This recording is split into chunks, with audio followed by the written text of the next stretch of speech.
Are you listening? The PlayStation 5 is quickly becoming one of the most anticipated gaming consoles of all time.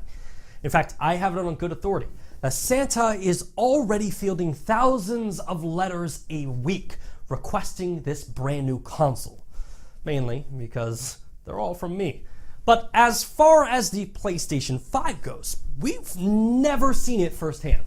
It literally could be the ugliest console of all time. Although the Apple Pippin is pretty hard to beat. It's like a cross between a boomerang and an answering machine.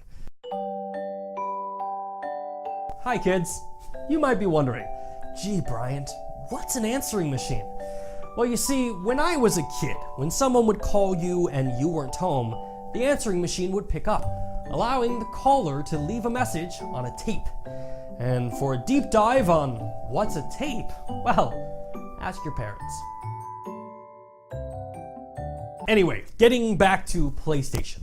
This week, during an investors meeting, Sony did give us our first look at the PlayStation 5, except it wasn't about the physical look of the PlayStation as much as it was about the PlayStation 5's performance.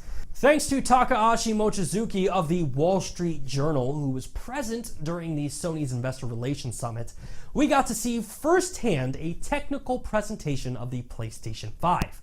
And in the video, we see the same presentation that The Verge reported on back in April, where the PlayStation 5 is seen loading PlayStation Spider-Man in 0.83 seconds, compared to the PlayStation 4 Pro, which loads the same game in 8.10 seconds. Now, this video is extremely impressive, but it's not really news. Like I said, The Verge reported on this exact same feat last month. But the summit did give us our first look at Sony's strategy in moving into the next generation. In fact, Sony said we will harness the power of new technology to offer completely transformative and immersive gaming experiences. We will leverage backwards compatibility to transfer our community to next gen faster and more seamlessly than ever before.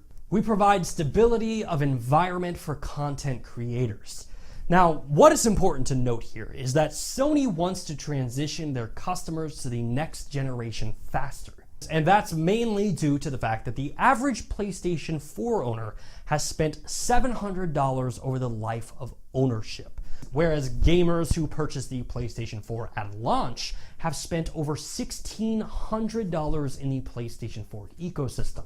So Sony hopes that by offering backwards compatibility, new technology, and immersive gaming experiences, that gamers will transition to the PlayStation 5 faster, thus increasing the total dollar amount spent over the lifetime of the console. And for Sony, the PlayStation 5's hardware will be extremely appealing to gamers looking for an upgrade.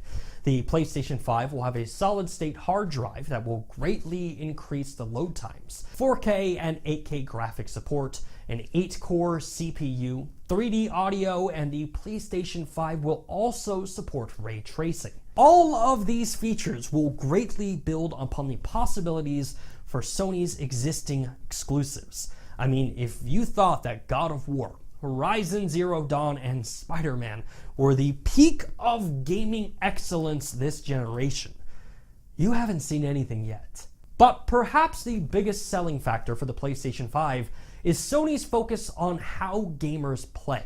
With the next generation of console, Sony will focus on supporting gamers whether they buy physical media, download digital games, or stream their games from the cloud.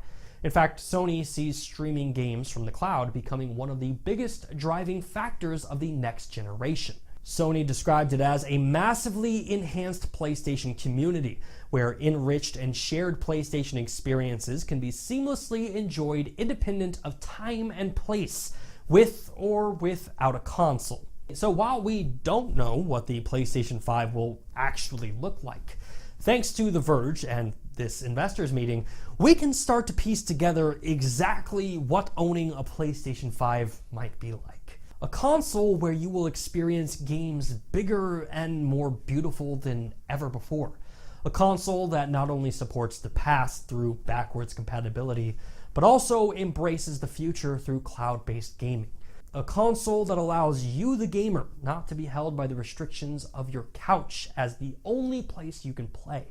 Just as the wireless controller revolutionized the way we game, PlayStation and Sony's focus on cloud-based gaming will open a future where you can game anywhere at any time.